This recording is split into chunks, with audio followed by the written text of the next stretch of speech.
Zdravo, ja sam Dunja, imam 9 godina. Zdravo, ja sam Minja, imam 7 godina. Ja i moja sestra zajedno živimo u Srbiji. Mi smo se upisali u jednu radionicu gde je tema bila korona. Izabrali smo park gde šta je sve korona nanela.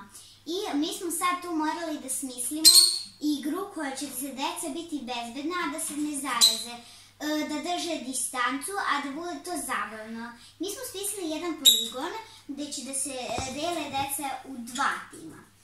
Na početku igre, kad se podelite u 2 tima, jedan tim, A tim, sakrije neki predmet za B tim i B tim sakrije neki predmet za A tim. Kad se sakriju, kreće merenje vremena. Imaju 2 minuta da pređu u poligon i da nađu taj predmet u parku. Ko ne uspe za 2 minuta da pređe ceo poligon, da nađe sve što treba, on ispada.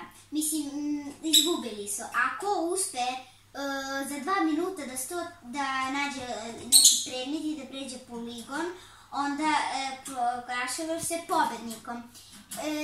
Kad čeka, isključivo je da... A dok deca čekaju u red, oni drže rastojanje na 2 metra.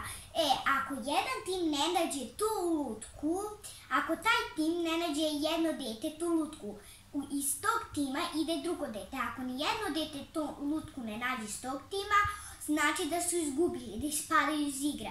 Onda A tim je pobedio. Ćao! Ćao!